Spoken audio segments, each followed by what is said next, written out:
Welcome to King Said So, Africa's one land, one language, one currency, one army on King Said So. Africans can unite. Your Pan-Africanist podcast. Enjoy. Comrade Chairperson, let's please sit down. Let's sit down.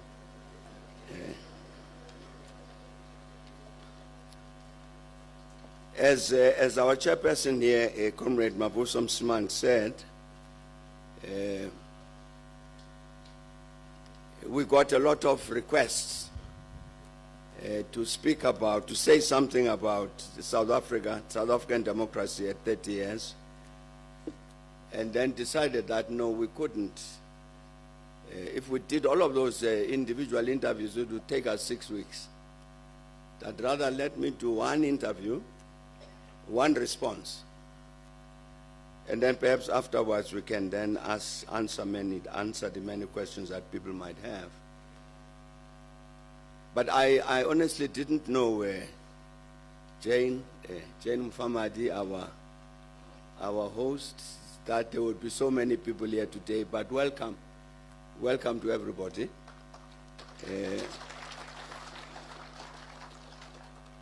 And I must also say, Jane, thanks a lot for deciding to host us, because I think this must be an introduction to quite a few of us who are present at Freedom Park.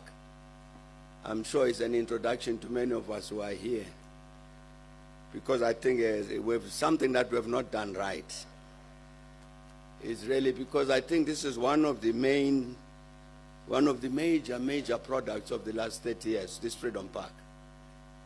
But I don't think enough of our people know about it, what it means, what it contains, and what it projects that Jane Mfamadi was indicating when she spoke earlier. So I'm really very, very glad that we're here, and I hope all of us, as we live here, will be propagandists for Freedom Park, to ask people to come and then see for themselves. But this year I celebrate 68 years of membership of the ANC.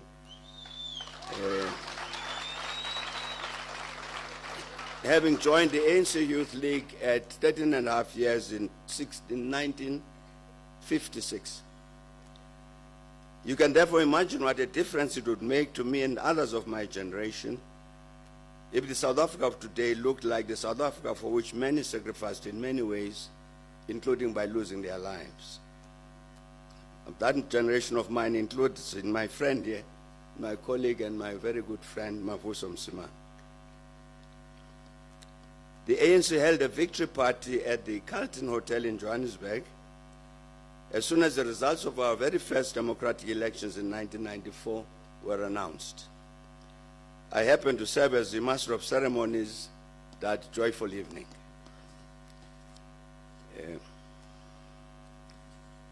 Our esteemed guests that evening included Mrs. Coretta Scott King, the wife of the late esteemed leader, the Reverend Martin Luther King, Jr. Almost spontaneously, I repeated the words her husband and comrade cited as they ended his famous "I Have a Dream" speech, "Free at last, free at last. Thank God Almighty we are free at last." I'm certain that those words of thanks to the Almighty were uttered by millions throughout our country, because indeed these millions were free at last from 350 years of cruel white minority colonial and apartheid rule. And that freedom meant that at last, as visualized in the Freedom Charter, we would have a government based on the will of all the people.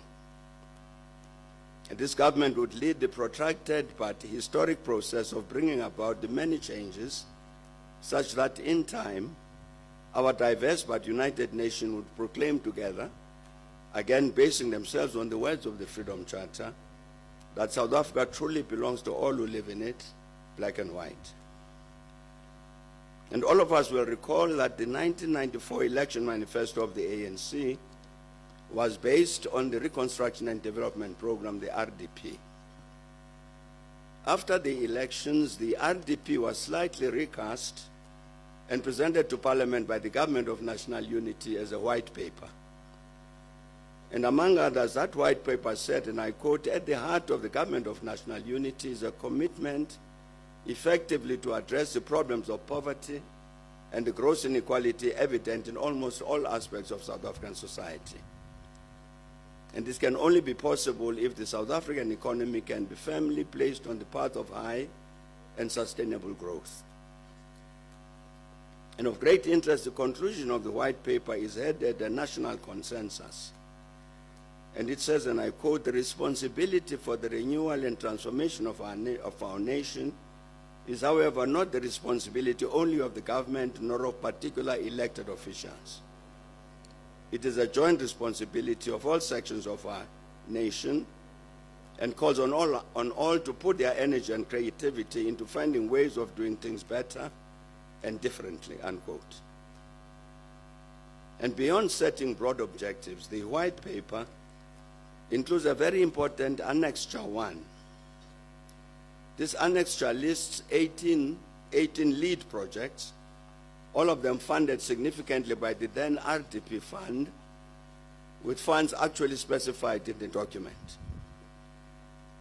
To select just 1/3 of these lead projects, these were land restitution, the National Urban Reconstruction and Housing Agency, small-scale farmer development, clinic building, especially in the rural areas and informal settlements, extension of municipal services, and urban renewal projects. And here we must bear in mind that the RDP fund was used to supplement the much larger departmental budgets. However, the fact of these RDP fund allocations specified in the white paper indicated the determination of the government to achieve the socio-economic objectives stated in that RDP document. 5 years after the adoption of the RDP white paper by Parliament, I delivered my State of the Nation address in 1999 after our second democratic elections. And I said then that steadily the dark clouds of despair are lifting, giving way to our season of hope. That our country, which for centuries had bled from 1,000 wounds, is progressing towards its healing. That the continuing process of social and national emancipation to which we are all subject constitutes an evolving act of self-definition. That at the dawn of a new life, our practical actions must ensure that none can challenge us when we say we are a nation at work to build a better life, unquote. If viewed in the context of South Africa today, it could be said that these comments were utterly wrong. However, I'm very glad that I was actually not wrong as I uttered those words so optimistic about our country's future. The actual reality is that during the first 13 to 15 years of our democracy, government and other social partners did much practically to implement the vision and program contained in the RDP white paper and related socio-economic development programs. And here I'm referring to programs which complemented and did not replace the RDP, as some have wrongly argued. And these programs were the Growth, Employment and Redistribution Macroeconomic Strategy GEAR, and the Accelerated Shared Growth Initiative for South Africa, ASCISA. With your permission here, once more, I would again quote from a speech delivered last year by the CEO of the South African Institute of Race Relations, Dr. John Endres. To address some of the speculation that has arisen in this regard, I must explain why I keep citing Dr. Endres. In terms of our country's political and ideological spectrum, the ANC and the Institute of Relations stand at polar opposites. Accordingly, there's no reason to expect that the CEO of the Institute would decide for some inexplicable reason to say anything positive about the ANC. When he does this, his view would be more credible in the eyes of many of our fellow citizens, not tainted by suspicions of self-serving self-praise if what is said were to emanate from a member of the ANC. And therefore, I beg the patience of those among us who have read the remarks by Dr. Endres, to which I will now refer. This is because they are very important in terms of the story I'm trying to narrate about South Africa at 30. In July 2003, Dr. Endres addressed the Cato Institute in Washington, D.C., in the U.S., speaking about the future of South Africa under the topic, South Africa's Third Age, What Lies Ahead? And here is part of what Dr. Endres said. And quote, the period since the 1994 transition can be divided into two ages. The first lasted from about 1994 to 2007. The second age started around 2008, and we're now at the tail end of it. The two ages reveal themselves clearly in South Africa's development indicators. I will describe for you some of the development indicators, and then we'll speak about what lies ahead for South Africa as it moves out of the second age into its third age. And he continued, South Africa's first age, from 1994 to 2007, was marked by considerable progress across a range of indicators. That GDP grew at an average rate of 3.6%. The number of people with jobs increased from 8 million to 14 million. And the average GDP per capita increased almost by 40%, from 55,000 per year to 76,000 per year in real terms, after adjusting for inflation. Unquote. I will now add further remarks concerning the period Dr. Endres characterizes as our country's first age, and thank Dr. Franz Cronje for his assistance in this regard. Our gross domestic product per capita measured in real terms grew from under 65,000 in 1994 to nearly 80,000 towards 2008. The fixed investment rate rose quickly almost between 1998 and 2008, almost reaching the rising global average. At the same time, our country's investment competitiveness ranking improved to reach a ranking between roughly between 37 and 4th most competitive investment destination in the world. The public debt levels inherited from the apartheid administration at just below 45% of GDP were cut to a low of nearer 23% by 2007.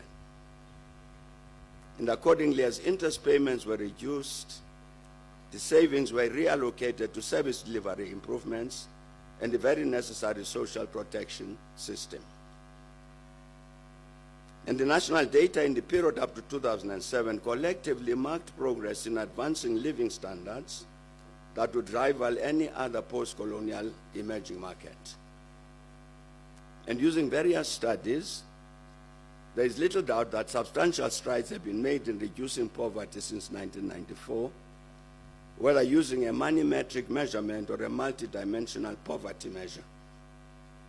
And although South Africa has made progress in reducing poverty since 1994, the trajectory of poverty reduction was reversed between 2011 and 2015, threatening to erode some of the gains made since 1994. And after the 1998 Asian economic crisis, the GDP growth rate rose steadily to average over 5% between 2004 and 2007. And this was the first time that level of economic growth had been maintained for that number of years since the first half of the 1960s. And one important result of the pursuit of the correct macroeconomic policies was that the government achieved the very first sustained budget surpluses since the formation of the Union in 1910. And everything I've just said, confirms exactly what Dr. Endres said, that South Africa's first age from 1994 to 2007 was marked by considerable progress across a range of indicators. And then Dr. Enders went on to say, and I quote, by contrast, for the period 2008 to 2022, the average GDP growth was lackluster at 1.2%. The number of people with jobs increased by merely by 1 million over a period of 14 years, while the population grew by 10 million over the same period. GDP per capita declined by 1,600 rand as people became poorer in real terms. The unemployment rate crept up over the years and now sits, this was last year, at an astonishing 32.9%, up from 22% in 2008, or 42.4% on the expanded definition that includes discouraged job seekers. Even these bleak employment numbers are generously assessed as they include both formal and informal employment. And he went on to say business indicators show a similarly stark divide. The RMB-BAR Business Confidence Index registered above the confidence indicating 50 mark in 7 out of the 14 years of the first stage on a rising trend, but has been below 50, showing lacking confidence every single year since 2008. Investment trends are downwards, with gross capital formation as share of GDP climbing during the first stage, reaching a level of 21.6% in 2008, before declining in the second age, dropping to as low as 13.1% in 2022.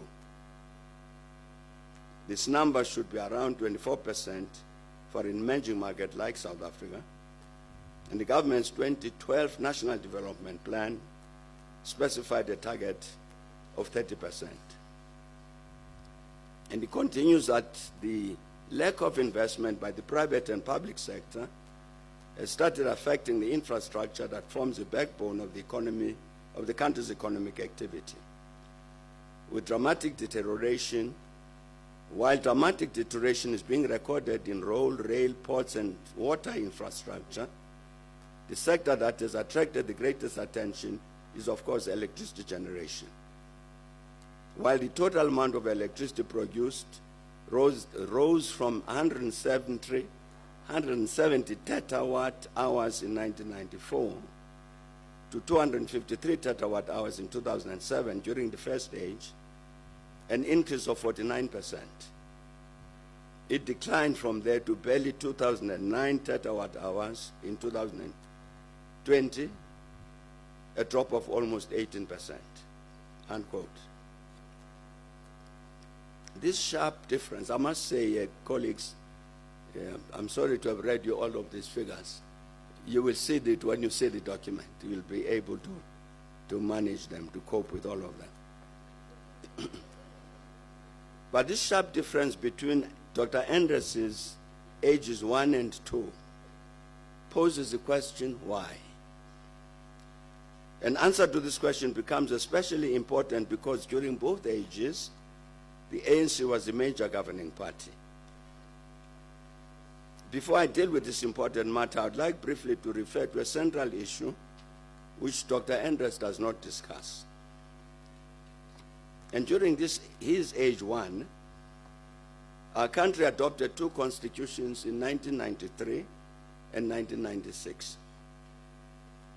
It was therefore during this age 1, between 1994 and 2007, that especially the executive and the legislature, supported by the judiciary, set about establishing the institutions prescribed by these two constitutions. And these institutions include the Constitutional Court, the Independent Electoral Commission, Public Protector, the Gender Commission, and other Chapter 9 institutions.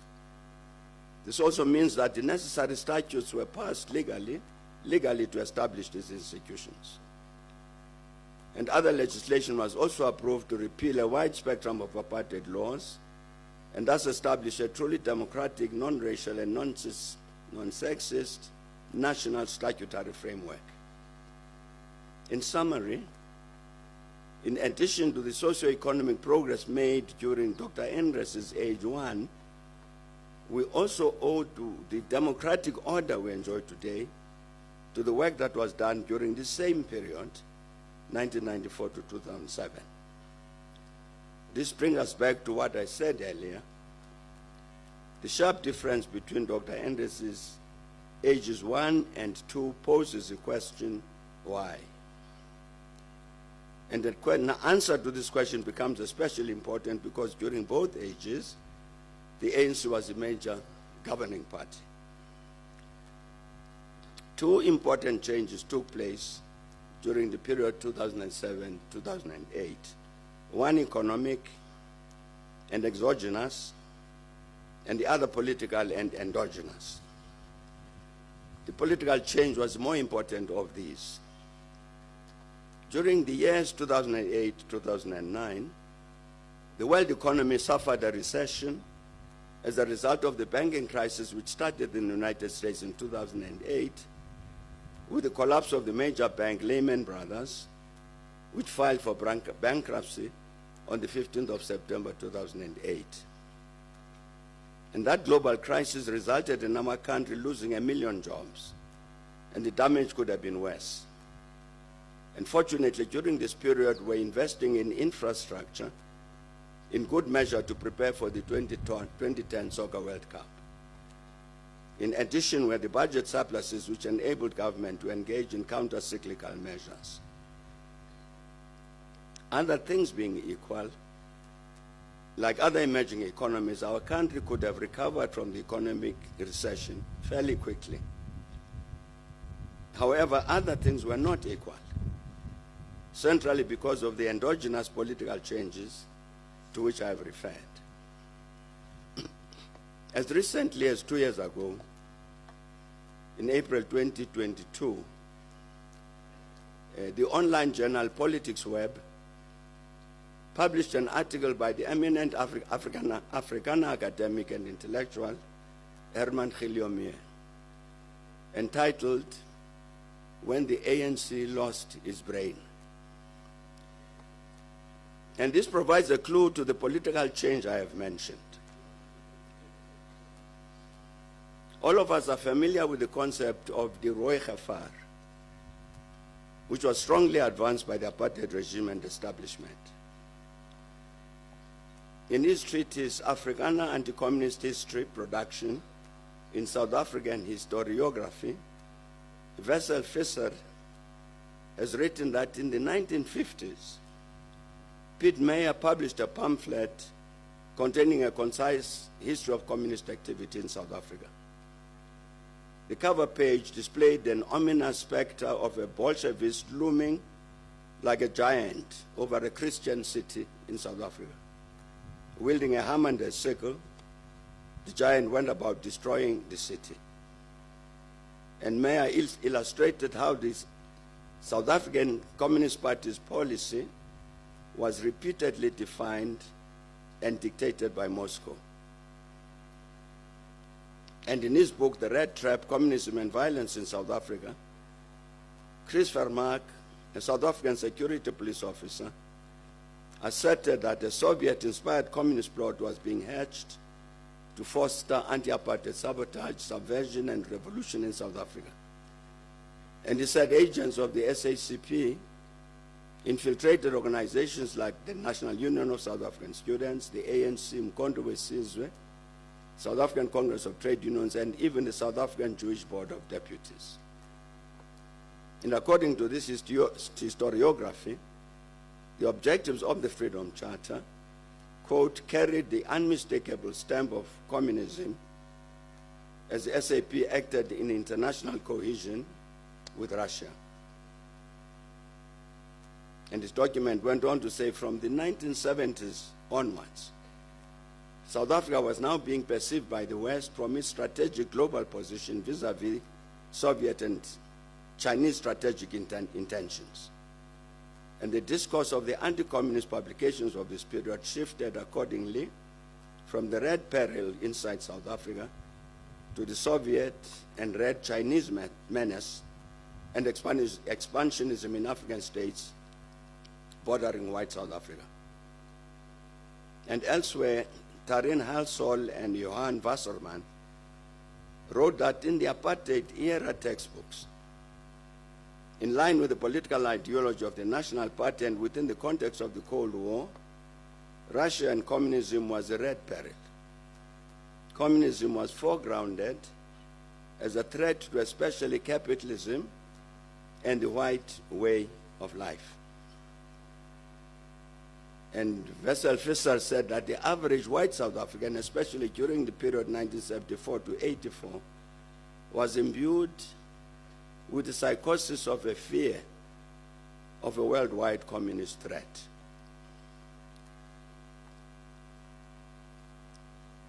In January 2010, the Financial Times published an article by Alec Russell entitled Lunch with the F.W. de Klerk. And the article said that, encouraged by the fall of the Berlin Wall, which took away the Roy Gevaar, or fear of a communist takeover, de Klerk was emboldened to press ahead with changes which led to the end of apartheid rule, unquote. The hard reality, however, is that not everybody in the apartheid establishment took this position concerning the Roy Gevaar. For instance, in his book, The Afrikaner's Biography of a People, Herman Gillaume writes, and I quote, "To preserve its image as a national movement, the ANC, as distinct from the South African Communist Party, did not commit itself to a socialist state. Instead, nationalists and communists alike propounded the theory of a national democratic revolution. In the first stage of this revolution, the goal was to take charge of the political and economic system, and from this basis, create the conditions for the transfer to socialism, which was to be the second stage." The author then says that wanting to put all his efforts into the NDR's first phase, Mbheki, quote, "postponed the introduction of socialism indefinitely," unquote. You will understand from this quotation that to this day, sections among the old apartheid establishment continue to hold this entirely false view that the NDR, the fundamental policy of the ANC, is in fact an old communist policy. The argument states that the communists prescribed this NDR for countries emerging out of colonial domination, this being the first step on the road to socialism. Later, those leading the NDR would then take the next step, the introduction of socialism. It was exactly on this basis that Professor Gillaume wrote the article headed "When the ANC Lost Its Brain." And specifically he wrote, quote, "The ideology of the SACP was very close to that of the Soviet Union. And the SACP dominated the ANC-SACP alliance during the years of struggle. And the ANC's intimate relationship with the SACP and its association with Moscow have acquired something of a smell. It is clear that the paralysis that has seemed to grip the ANC government is due largely to the decline of communism as an ideology and the cessation of the flow of expert advice from Moscow." And quote, President Cyril Ramaphosa's appeals to his voters sounds increasingly like calls to stragglers who have lost, who are lost and without guidance, unquote. These comments communicate the convictions of those unlike F.W. de Klerk, who never believed that the collapse of the Berlin Wall and the disappearance of the Soviet Union meant an end to the Roy Gevaar in South Africa. To the contrary, South Africa still had the SACP-dominated ANC, intent to advance from the NDR to socialism, regardless of the fact that it was experiencing some paralysis because it had lost its real brain, the Communist Party of the Soviet Union, excuse me, and was therefore without guidance because of the cessation of the flow of expert advice from Moscow. Earlier, I quoted some analysts as having written that during the apartheid years, communism was foregrounded as a threat to especially capitalism and the white way of life. And this is exactly how those who were and are convinced that the NDR is a communist strategy leading to socialism understood the threat posed by the electoral victory of the ANC in 1994, that it would establish a system which was, quote, a threat especially to capitalism and the white way of life, unquote. And this threat had to be defeated. And it was exactly to realize the strategic objective that a group emerged from among especially the erstwhile apartheid security forces centered on the former military intelligence division of the SADF, whose objective was to ensure the defeat of the ANC, whose NDR and other policies continued to perpetuate the Roy Gefar. And this group was a leader and practical expression of the counter-revolution whose activities we will now discuss. And one of the important decisions taken by the counter-revolution was that to achieve its objective of defeating the ANC was to ensure that it fails in its task properly to govern our country. The second important and directly related decision was that the ANC had to be so weakened that it would not be able successfully to frustrate the realization of the first counter-revolutionary task that we have just mentioned. So in December 2007, the ANC held its 52nd National Conference in Polokwane in Limpopo. One of the tasks of the National Conference, like all others, was to elect the National Executive Committee, the NEC, which was done. Having taken the decision to weaken the ANC, the counter-revolution started already in 2002 to work on the task to change its leadership. The 2007 National Conference presented the counter-revolution with the opportunity to implement its plans in this regard. It therefore participated both in the preparations and the conference itself to ensure the success of those it favored as members of the NEC National Executive Committee. In this regard, I must mention a very important matter concerning the reality about South Africa, which we are discussing. This is that the apartheid regime had paid a lot of attention to the task to infiltrate as many of its agents as possible into the ANC and the rest of the broad democratic movement. Though much was done by the ANC to discover and expose these enemy agents, the hard reality is that a considerable number of these remained undetected within our ranks.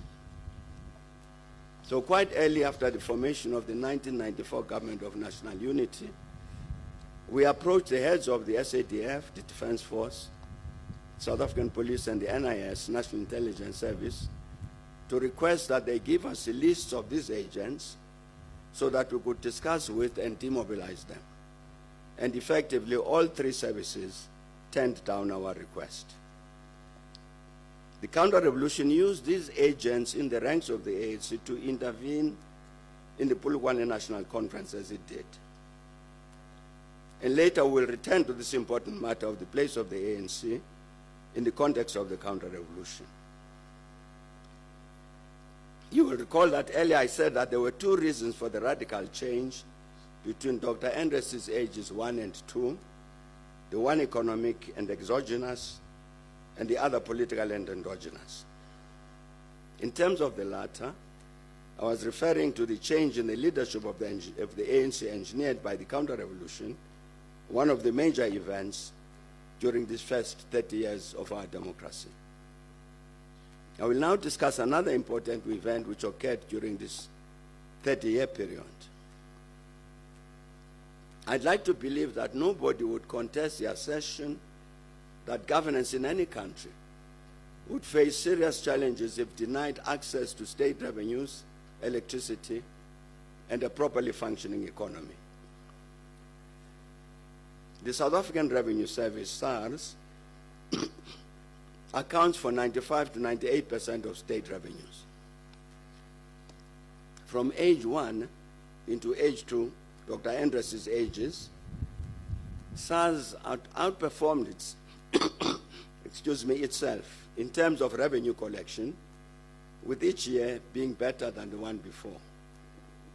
However, this changed from the 2014-2015 financial year, with SARS underperforming in an ascending manner in the following years.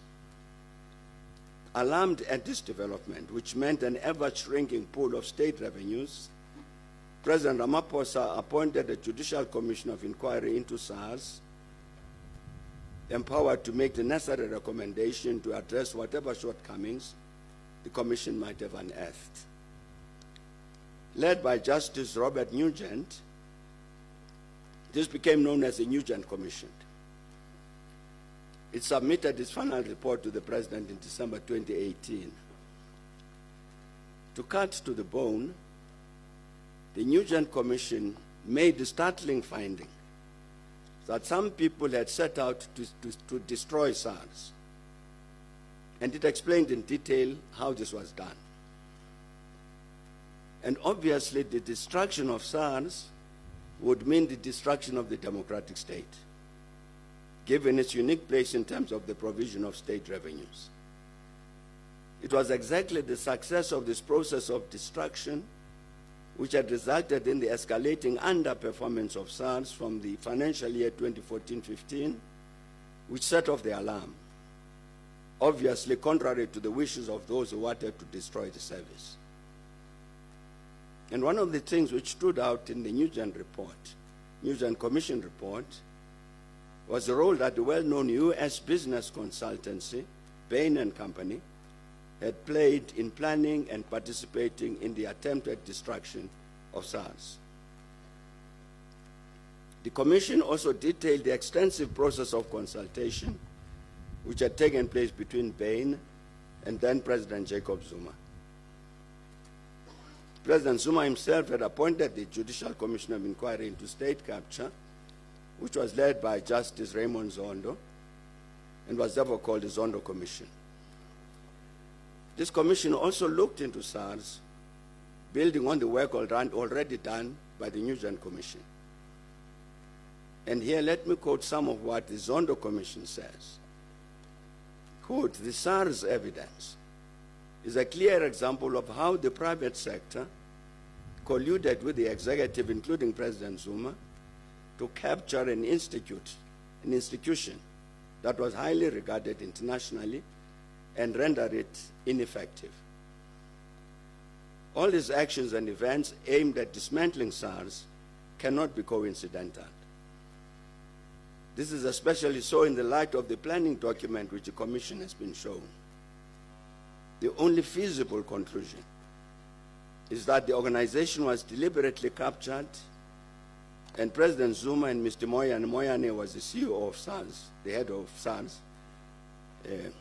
The only feasible conclusion is that the organization was deliberately captured, and President Zuma and Mr. Moyane played critical roles in the capture of SARS and dismantling it in the way it was done during Mr. Moyane's term as commissioner. It is a notable feature of the SARS evidence, in contrast to the rest of the evidence which the Commission had, that this is one of the few instances where President Zuma was himself directly and personally involved in the activities and plans to take over a government entity, namely SARS. Another was ESCOM, which is discussed elsewhere in this report, unquote. Obviously, this confronts us with a conundrum.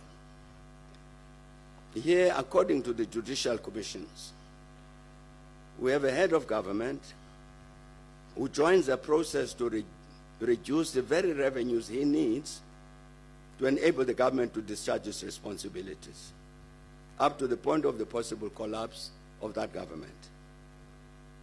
So how do we explain this puzzle? The only logical way to explain it is that, challenging as it might be, even to comprehend, here we're dealing with a wolf in sheepskin.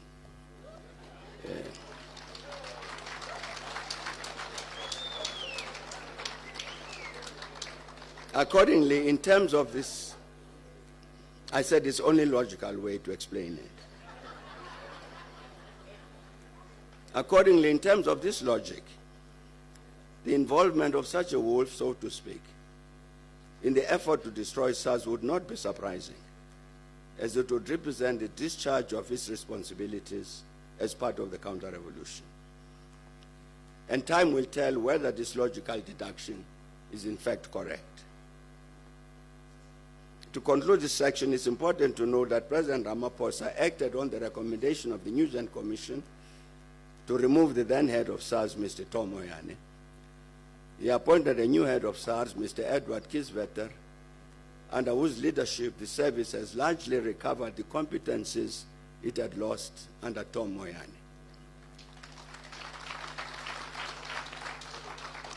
Let me now address another important matter. Virtually no country in the world, including ours, can function properly without electricity. It would therefore be obvious that to realize its objective to ensure the failure of an ANC-led government, the counter-revolution would do its best to compromise the supply of electricity to democratic South Africa. There is a particular false narrative that has attended the electricity crisis which has affected our country for some years. And that narrative says that Eskom warned the government as early as 1998 that if no immediate steps were taken to build new generation capacity, the country would suffer from serious load shedding from 2007. It is then said that government ignored this alert and that it is this failure on the part of government which lies at the base of the energy crisis that has affected our country for some time. As I've said, this is a false proposition, advanced to hide the reality in terms of what has negatively affected the availability of electricity at various moments. Some among us will recall that in 2007, speaking as the then head of government, I apologized on behalf of government for the instances of localized load shedding which had taken place, and continued in the same vein in 2008 after the first instance of national load shedding in January of that year. With regard to the latter, it was only 11 years later, in 2019, that we discovered that our apology had been misplaced. This was because the January 2008 national load shedding was completely unnecessary and had been deliberately engineered from within Eskom and had absolutely nothing to do with any failures on the part of government. In 2017, a special investigation unit and SIU submitted a report to then President Jacob Zuma entitled On the Investigation into the Affairs of Eskom Holdings SOC Limited. And among others, this SIU report said that Eskom's executive management and board of directors did not heed warnings from the employees of Eskom that Eskom was facing a potential shortage of coal by December 2007. The declaration of an emergency could thus have been avoided with the exercise of reasonable care. The board of directors did not respond to warnings that the coal stocks were reaching dangerously low levels prior to January 2008 and that the threat of load shedding was a strong possibility, unquote. In other words, the national load shedding of January 2008 took place because the managers of the power stations did not replenish coal, despite warnings from inside Eskom to do so. Simply, the Eskom station managers had defied instructions to replenish their coal stocks until they literally ran out of coal at many of the power stations. This was a deliberate attempt to compromise the supply of electricity. At the beginning of 2004, the government issued a directive that Eskom had to build new power stations, and two of these were Medupi and Kusile. And over the years, regular Eskom communications have reported that it started building Medupi in 2007, 3 years after the government directive. This report is incorrect and tries to hide some bitter truth. The reality is that Eskom started building Medupi much earlier than 2007. And the truth is that the company or companies commissioned to prepare the site for the building of the power station did not do its geotechnical work properly. The result is that when construction started, the building sank into the soil. Construction had to stop. What had been built had to be destroyed, and work had to start afresh to prepare the site for construction. At some point, Eskom appointed the law firm Dentons to carry out a forensic investigation of the company to help it overcome its challenges. And with regard to this matter of failure to prepare the building site properly, this is what Denton says, quote, "This led to changes in the foundations which caused significant cost increases and substantial delays of the order of 12 to 18 months. So the building of this new generating capacity was delayed by that period of time because of the wrong things that were done with regard to preparing the site for construction. Here was a deliberate attempt to delay the building of the new generating capacity.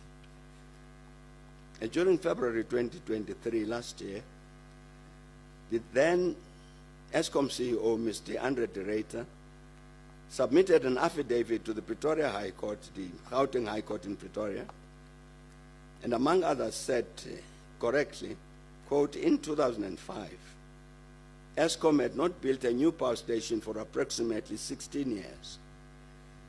Eskom had significantly reduced its skills and capacity to execute mega construction projects, such as Kusile and Medupi. Strangely, however, instead of awarding 10 key contracts for the building of the new power stations, Medupi, Kusile, and Ingula, Eskom awarded 34 contract passages at Medupi, 46 contract packages at Kusile, and 27 such packages at Ingula.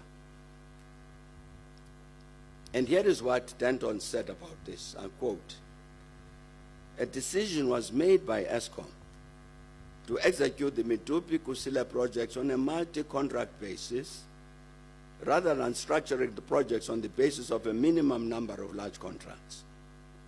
This meant that the responsibility and risk of integrating and managing the overall project implementation was with Eskom.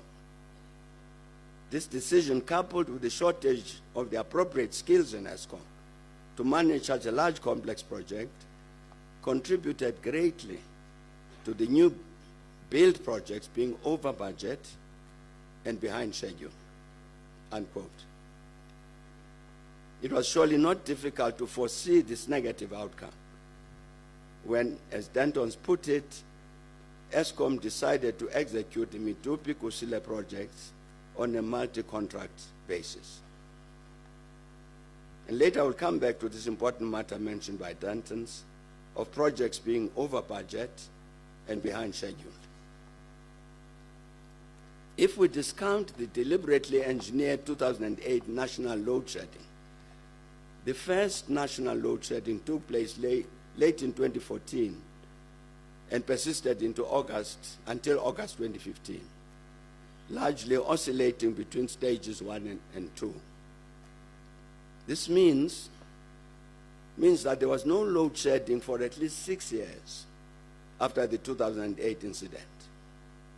The question is what happened to end this happy situation?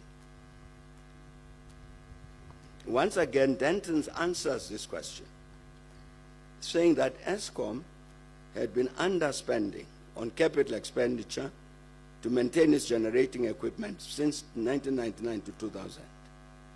And that during the same period, Eskom had deprioritized maintenance, that Eskom paid no attention to the fact that generation plant of similar age in other parts of the world was very significantly outpacing its own, demonstrating that it was not age which caused the underperformance of the Eskom plant, but the manner in which the generating plant had been operated, maintained, and refurbished.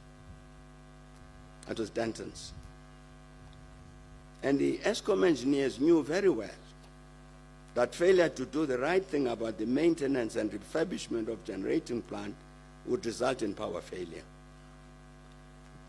The practical result is that this failure contributed directly to the counter-revolutionary objective to compromise the supply of electricity to our country. The construction of Medupi and Kusile started in 2007 and 2008, respectively. And both power stations were planned to be commissioned in 2014, 7 and 6 years later, respectively. Contrary to this, 2 years ago, only 2 years ago, Eskom expected that Medupi and Kusile would only be fully commissioned in 2023 and 2026 instead of 2014. The reality, therefore, is that if Eskom had kept to the 2014 time frame, we would never had the power crisis we have been experiencing. The question is, what accounts for the inordinate delay in commissioning the new power stations? And this is the last example I will cite about the practical instances which have contributed to our energy crisis. One of the first major contracts awarded by Eskom for the building of Medupi and Kusile was to the French multinational Alstom to supply the control and instrumentation C&I system, which is regarded as the brain of any power station. By December 2012, Alstom's C&I system, control and instrumentation system, had already failed the factory acceptance tests on the boiler protection system 3 times, a system that was critical to the commencement of the commission then of the first Unit 6 of Medupi. This led to further delays because the boiler protection system had to undergo substantial redesign. To cut this story short, in 2015, Eskom announced that it had terminated Alstom's C&I contract for Kusile. It said the reason for that termination was that Alstom's power plant control system had not met the specified technical requirements, and in addition, would not meet the availability requirements prescribed during testing and installation. It awarded the contract to another multinational, ABB. It is clear that the problems of the C&I control and instrumentation system was as a result of a deliberate decision to choose a technically inferior solution from a supplier that had very little experience, if any, on commissioning such systems in the South African power stations. The inferior solution was chosen ahead of more technically suitable solutions from more experienced suppliers who had tendered relating to the South African thermal power stations. Here is an example of what caused the inordinate delay in the building of the new power stations. There are a number of other instances we can cite, all of them contributing to the objective to compromise the supply of electricity to the Republic. My last comment on Eskom concerns the matter of the escalating costs. Medupi and Kusile had initial budgets of 79 billion and 81 billion, respectively. In 2020, the Eskom board approved budget revisions to complete the power stations, giving 145 billion for Medupi and 162 billion for Kusile. That's double. doubled the budgets. And earlier in 2019, my broadband had estimated that the final true costs would be for Medupi 234 billion instead of 79. And for Kusile would be 460 billion instead of 81. And such is a measure of the escalation of the cost of the new power stations, which Dantons wrote about. In addition, concerning the shenanigans at ESCOM, we should not underestimate the similarly negative roles of sections of business and organized crime. And with regard to the foregoing, we can confirm that some of the interventions of the counter-revolution directly negatively affected the economy, while others helped to create a national atmosphere hostile to investment. The major business leader, Mr. Johan Rupert, reflected on this investment environment when he said in December 2018, and I quote, "We let President Mbheki down because he created a perfect scenario for business to invest. But you know what? I think we could not believe our luck. We should have invested more from the private sector during that period. Before foreigners invest, they look at us," unquote. Of course, there are other instances we can discuss concerning this destruction visited on our country by the counter-revolution in its determined effort to defeat the Roy Gefar represented by the ANC and its NDR. I'm talking here about such institutions as the South African Police Service, SAPS, National Prosecuting Authority, the NPA, Department of Health, and others across the board, including the state-owned enterprises. And earlier this month, in April 2024, this month, one of our communications media published an important article written jointly by advocates Shamila Batohi and Anton du Plessis, respectively NDPP and Deputy NDPP, National Director of Public Prosecutions. This article is entitled "Building a Fit-for-Purpose NPA is Crucial for South Africa's Future," and makes this important observation. It says in 2019, when the incumbent National Director of Public Prosecutions was appointed, South Africa was reeling from the effects of a decade of state capture, an attack from the inside, a stealthy and deliberate war waged on the rule of law by the very people whose job it was to protect it, unquote. And this observation about, quote, attack from the inside, a stealthy and deliberate war waged on the rule of law by the very people whose job it was to protect it, describes the act of counter-revolution. And in this regard, I recall some of the instances cited in Justice Mukoro's report about what the court has said about Advocate Jiba, for instance, that Jiba's conduct is inconsistent with the duty imposed on all public officials, functionaries, by Section 195 of the Constitution, to be responsive, accountable, and transparent.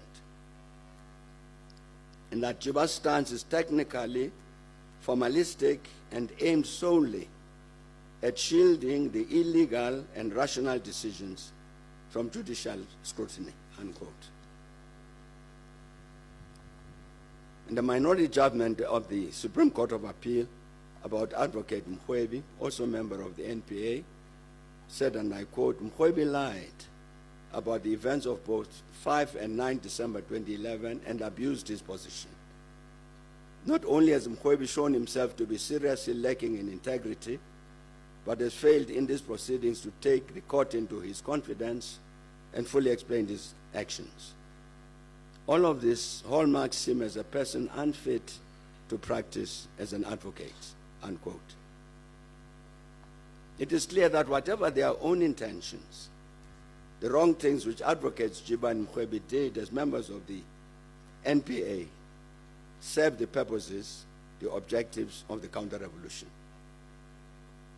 And before we pass this reference to the NPA, it's important to note that President Ramaphosa used transparent processes to identify the new NDPP, to ensure that the right person was chosen effectively to address the recovery of the NDPP. The article I've cited asserts that this objective is being achieved. Let me cite one other instance relating to the state institutions, this time concerning the South African Police Service. Major General Benning Ntlemeza was appointed head of the Hawks in 2015. However, this appointment was challenged on various bases, and ultimately the Pretoria High Court ruled in 2017 that this appointment was unlawful and invalid. And in this regard, the court said, among other things, quote, "The judgments are replete with the findings of dishonesty and malafidez against Major General Ntlemeza." These were judicial pronouncements. They therefore constitute direct evidence that Major General Ntlemeza lacks requisite honesty, integrity, and conscientiousness to occupy the position of any public office, not to mention an office as more important as that of the national head of the DPCI, the Hawks, where independence, honesty, and integrity are paramount qualities, unquote.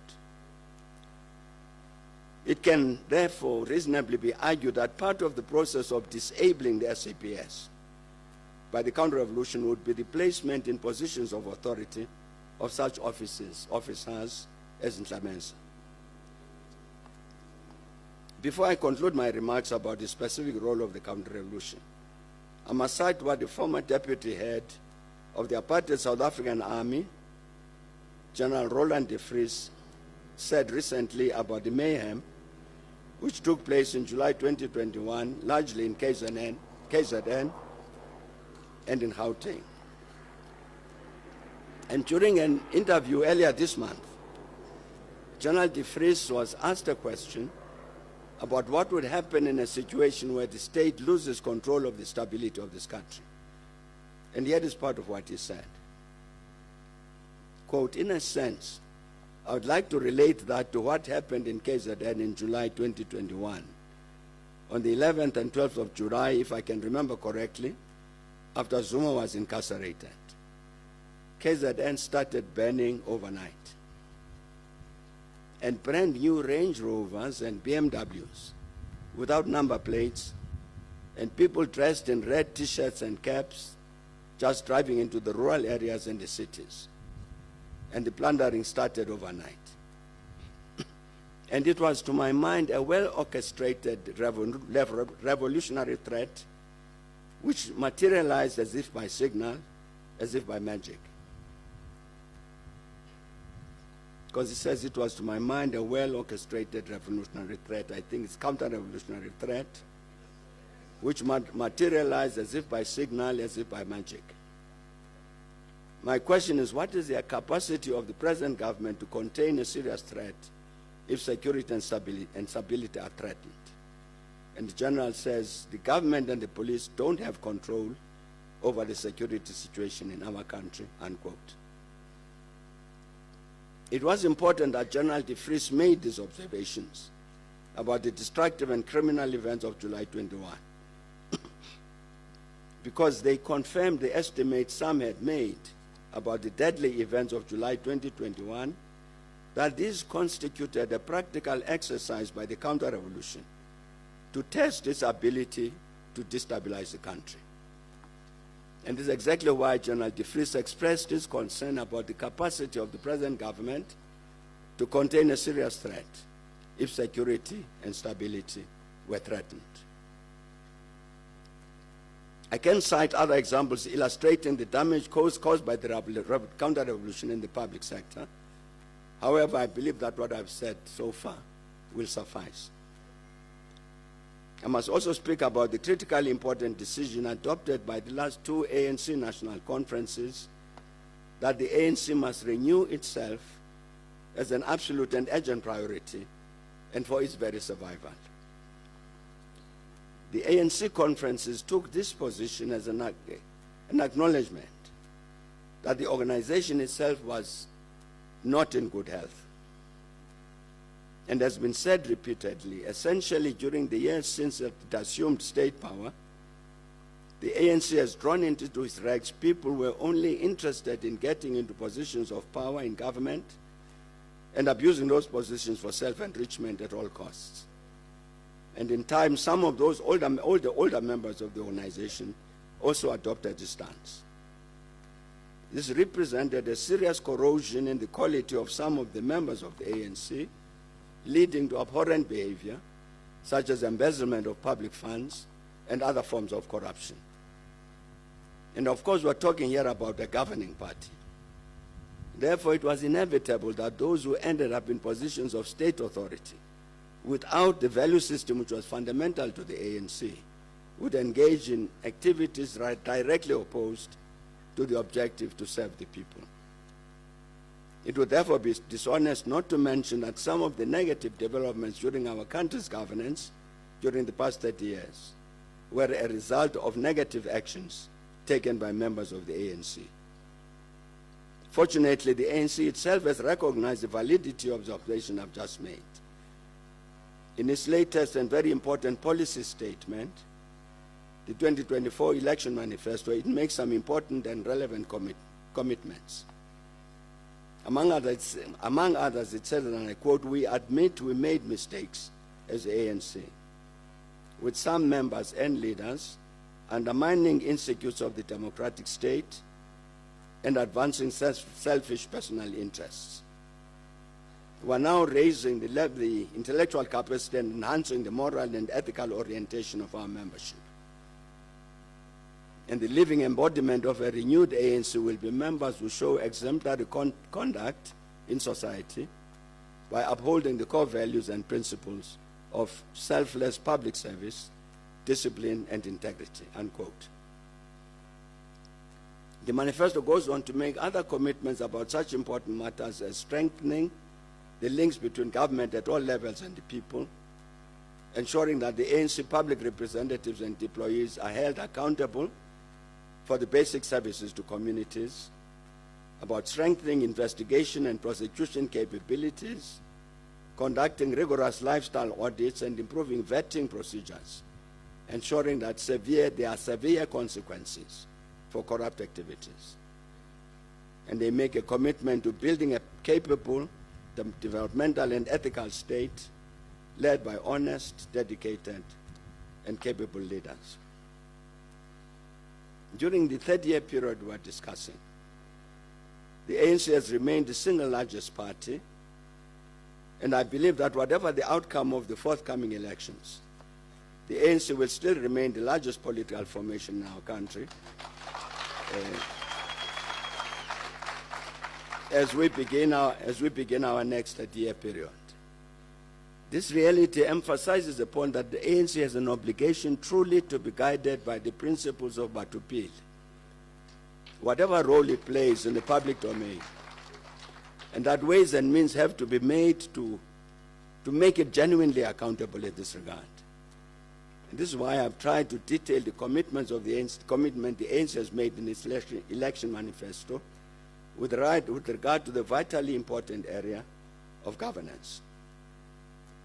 I believe that one of the most important lessons we must learn from these first 30 years of democracy in our country is that any political party given the responsibility to govern in any sphere of government must practically be held accountable in terms of such good governance principles and policies as the ANC has listed in its election manifesto. And I'm convinced that is one of the common objectives we must carry forward as a people as we take whatever steps to define the South Africa we want. And during his address to the nation a few days ago on Freedom Day, 27th of April, President Ramaphosa pointed to some of the major challenges our country continues to confront. He says the apartheid legacy continues to define the choices and opportunities of so many South Africans. We know that despite our achievements, South Africa remains a highly unequal society. Our people confront every day the apartheid legacy of unemployment, poverty, and underdevelopment, crime, especially crimes of violence against women and children, are a scourge in our communities.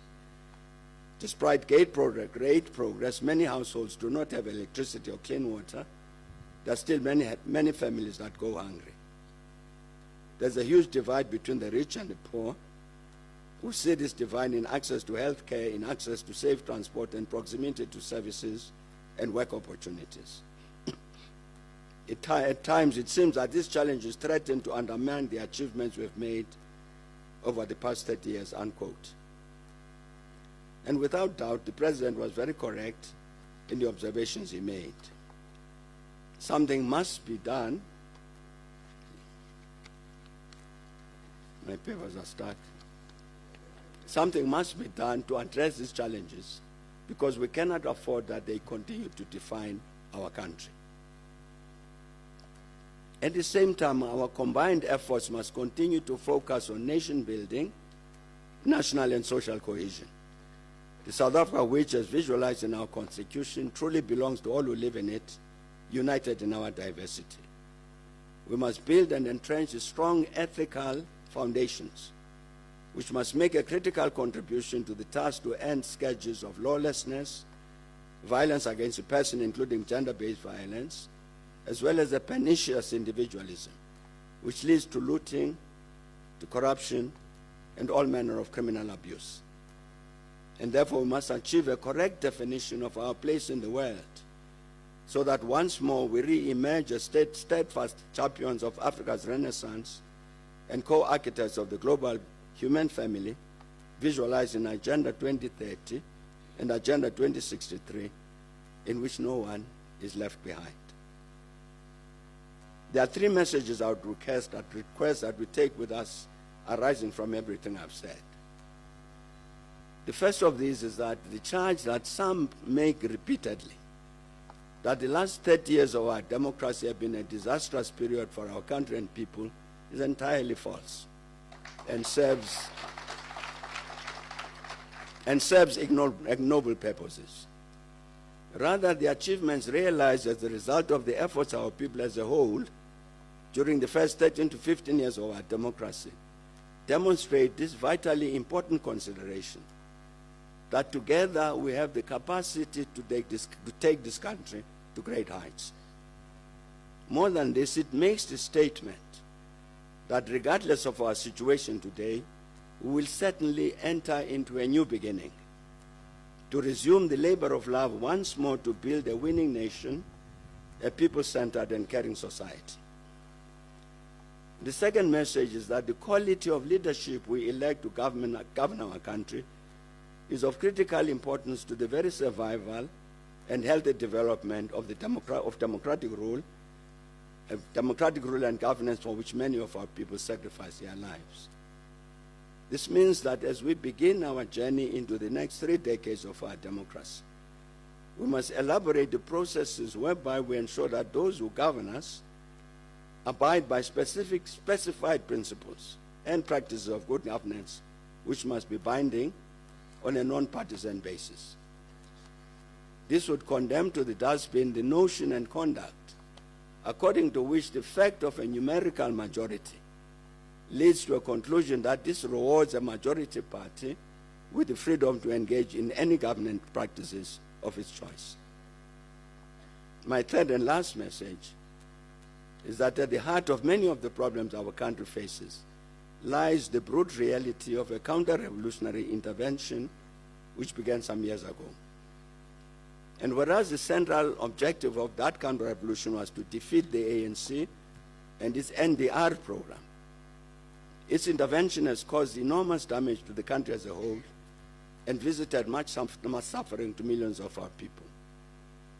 I believe that this situation makes it incumbent on our people as a whole to act together to address the harm caused by the counter-revolution, first of all by answering the question of what is to be done to undo the damage caused by that counter-revolution.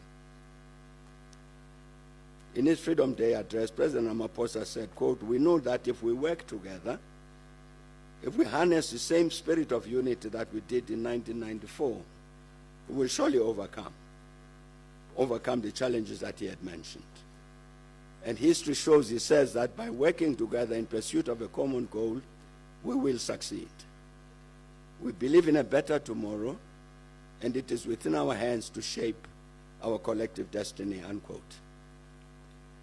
Consistent with this approach, I suggest that to respond to the enormous challenges created by the counter-revolution, our people should convene in a new and truly inclusive national dialogue to answer the question, what is to be done? Of course, that national dialogue would be held later this year after the general elections. In this regard, I must report that currently I am engaged in serious discussions with a number of our national foundations, because I'm certain that the country as a whole would benefit greatly from their collective voice on the matter of the national dialogue I've mentioned. I'm certain that during this coming month of May, it will be possible to present to the country as a whole a more detailed proposal concerning this proposed national dialogue. I would like to conclude this presentation by referring to an important document issued recently by some of our compatriots. I refer here to the document issued earlier this month by a collective of Afrikaner leaders headed Afrikaner Statement, which incidentally could be discussed at the national dialogue I've mentioned. I was struck by the statements these Afrikaner compatriots made in the statement that we want to stay here and contribute to the well-being of the country and all its people, that we're building to remain here, and that the past should not destroy the future for us all. It seems to me that this statement,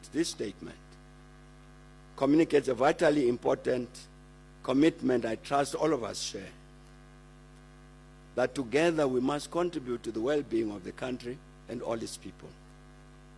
It is exactly this spirit and the noble attitude which guarantee that working together, as President Ramaphosa said, that working together we will overcome. Thank you very much for your attention.